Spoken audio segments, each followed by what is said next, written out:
Retail investors पर पड़ रही एफएनओ की मार से। हाल में सेबी की एक स्टडी सामने आई है जिसके मुताबिक इंडिविजुअल ट्रेडर्स को इक्विटी डेरिवेटिव मार्केट में ईयर ऑन ईयर बेसिस पर 41% का लॉस हो रहा है और ये लॉस छोटा मोटा नहीं है बल्कि 1 लाख करोड़ से भी ज्यादा का है। क्या जेनरल स्ट्रीट कैपिटल वाला मामला भी इसमें एक अहम रोल निभा रहा है? क्या रिटेल इन्वेस्टर्स जो रिटेल ट्रेडर्स एफएनओ में कोई बड़ी गलती कर रहे हैं, कोई चूक कर रहे हैं? क्या है मामला, चलिए समझते हैं इसे। सर, मेरा पहला सवाल आपसे ही रहेगा। सेबी की स्टडी सामने आई है, आपको मालूम है, और इसमें कुछ फैक्ट्स सामने रखे गए हैं। क्यों रिटेल निवेशक का जो है एफएनओ सेगमेंट में लॉस हो रहा है, ये मैं समझना चाहूँगा। नहीं, देखिए, सेबी की एक स्टडी पहले भी हुई थी, एफ&ओ को लेके ही हुई थी।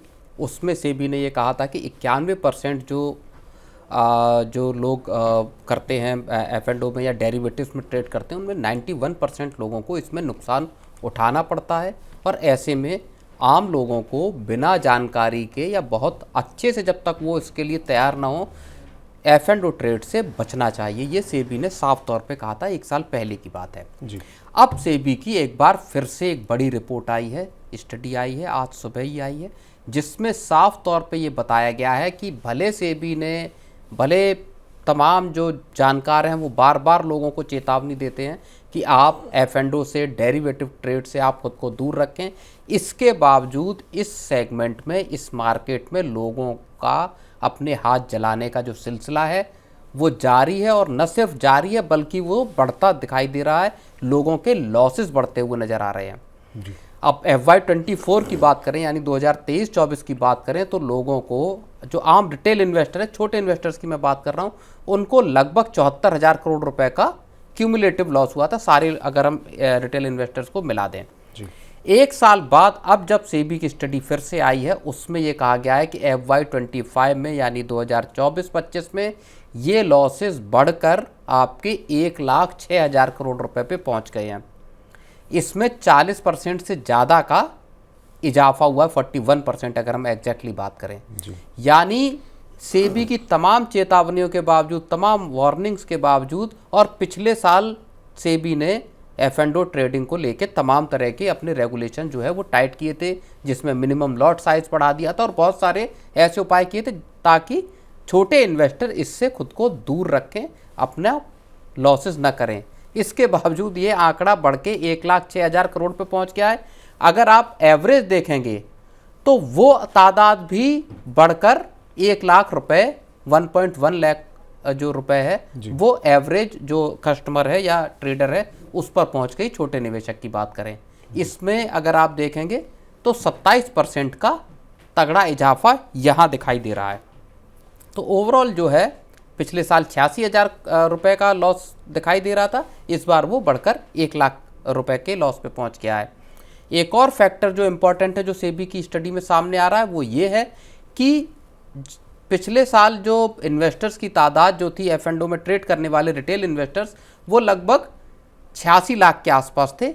ये तादाद भी 1 साल बाद बढ़ के 96 लाख के आसपास पहुंच गई है। तो कुल मिला के अगर आप देखेंगे तो लोग जो है वो अपना नुकसान करते हुए दिखाई दे रहे हैं। और एक और जो महत्वपूर्ण बात है यहाँ पे जो चौंकाती है, वो ये है कि हाल में ही सेबी ने मार्केट में एक बड़े फ्रॉड का खुलासा किया है। जेन स्ट्रीट की मैं बात कर रहा हूँ।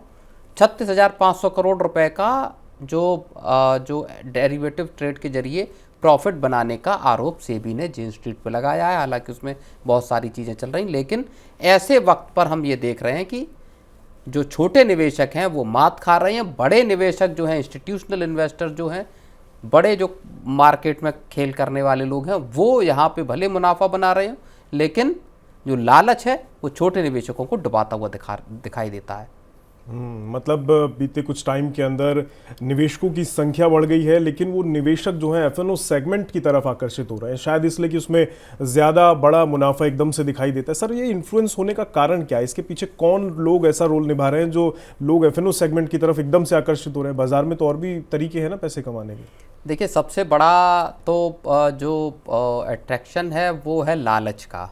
लोगों का जो ग्रीड है, लोगों की ग्रीड और बहुत कम वक्त में बहुत ज़्यादा पैसे बना लेने का एक जो एक जो ख्वाब दिखाया जाता है कि जो डेरिवेटिव्स में या फ्यूचर्स और ऑप्शंस में आप चुटकियों में लंबा चौड़ा पैसा बना सकते हैं, अनलिमिटेड मल्टीफोल्ड आप पैसा पैदा कर सकते हैं, वो लोगों को शेयरों में जो एक लॉन्ग टर्म इन्वेस्टमेंट की स्ट्रेटजी बताई जाती है, ज़्यादातर जो इन्वेस्टमेंट के एक्सपर्ट हैं, जानकार हैं, वो कहते हैं कि आपको लंबे वक्त तक अच्छी कंपनियों में इन्वेस्ट करिए और लंबे वक्त तक उनमें टिके रहिए, तब आप जाके एक बड़ी पूंजी क्रिएट कर सकते हैं शेयरों में ज़्यादा अच्छा आपको रिटर्न मिल सकता है दूसरे एसेट्स क्लास के मुकाबले। लेकिन लोगों को लगता है कि यही चीज़ काफ़ी नहीं है कि शेयरों में लंबे वक्त में इन्वेस्टमेंट करें और फिर लंबे वक्त में अच्छा रिटर्न है। लोगों को लगता है कि चटपट पैसा बना लेना चाहिए, और वो कहाँ मिलेगा? वो बोले मिलेगा F&O में। बस वो लालच जो है। और फिर पिछले कुछ वक्त की अगर हम बात करें, खास तौर पे पिछले 4-5 साल में जो एक फिनफ्लुएंसर्स का एक जो पूरा का पूरा एक जो इमरजेंस हमने देखा है, उभरता हुआ देखा है एक क्लास, जिसने सोशल मीडिया पे, यूट्यूब के जरिए और तमाम दूसरे जरियों से लोगों को ये बताया कि आप देखिए हमारे जो मैंने यहाँ ट्रेड किया था और ये देखिए मेरा स्क्रीनशॉट, मेरे इतने करोड़ रुपए बन गए, 10 दिन में इतने करोड़ बन गए या 5 दिन में इतने करोड़ रुपए बन गए, मैं इतने % प्रॉफिट पे हूँ। इस चीज़ ने भी लोगों को यहाँ धकेला है, बिना पूरी जानकारी लिए, बिना पढ़े, बिना चीज़ों को समझे। ऑप्शंस जैसे सबसे खतरनाक जो तरीका है वहाँ पे लोग जा रहे हैं। और सेबी जो स्टडी बता रहा है वो ये बता रहा है कि लंबे चौड़े नुकसान लोग उठा रहे हैं इसमें। तो मतलब लोगों का जो कच्चा लालच है वो उन्हें इसमें बड़ा खामियाजा एक तरीके से आप कह सकते हैं भुगतना पड़ रहा है कच्चे लालच की वजह से, जो कि सही नहीं है। आप ट्रेड करते हैं ठीक है, लेकिन उसकी समझ होना बहुत ज़रूरी है। किसी भी चीज़ की समझ के बिना अपनी कहीं भी गाड़ी कमाई ऐसे ही लगा देना बेहतर ऑप्शन नहीं है। सर, अभी आप जेन स्ट्रीट कैपिटल की बात कर रहे थे। जाहिर तौर पर लोगों को मालूम भी होगा ये हाल का ही मामला है, और इस मामले में सेबी ने तो बैन लगा दिया है कि यहाँ ट्रेडिंग नहीं कर सकते हैं, और करीबन 4000 करोड़ का हिसाब किताब वापस मांगा है कि भैया इतना लौटाओ। पर क्या इनका भी रोल रहा है इसमें? पैसा जो डूबा है लोगों का, ये बढ़ गया है जो, क्योंकि 75-76 हज़ार करोड़ के से सीधा लाख करोड़ से ऊपर चला गया, क्या उसमें इनका भी रोल रहा है? इनकी वजह से भी लोगों का पैसा डूबा है? नहीं, देखिए, जो मैं अभी एक बात बता रहा था कि जो इंस्टीट्यूशनलाइज्ड तौर पे जो कर रहे हैं, जो एल्गो ट्रेडिंग के जरिए कर रहे हैं, जो AI और अब जो पूरे सॉफ्टवेयर के जरिए जो लोग ट्रेडिंग कर रहे हैं F&O में खास तौर पे, वो उनको बहुत एज देता है, बहुत ज़्यादा आपको बढ़त देता है छोटे इन्वेस्टर के मुकाबले। जब तक छोटे इन्वेस्टर चीज़ें समझते हैं तब तक बड़े जो खिलाड़ी हैं, इसीलिए मैं कह रहा हूँ वो तो खेल करके चले जाते हैं। और यही वजह है कि सेबी ने 2024 की शुरुआत में जेन स्ट्रीट की जांच शुरू की थी जी। और 1-1.5 साल के वक्त में आप समझिए कि इस पूरे के पूरे मामले का सेबी ने तमाम तरह की गंभीर एनालिटिक्स के साथ और उसकी पड़ताल करके उसका पता लगाया है।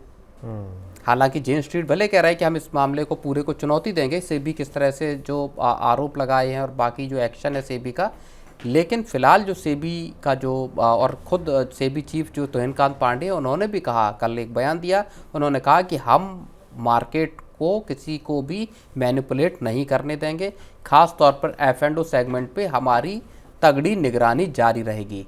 तो सरकार से लेके सेबी तक सारे लोग चिंतित हैं, लेकिन छोटे निवेशकों को अपने तौर पर इस सारी जो वो है उससे बचने की कोशिश करनी होगी रोहित।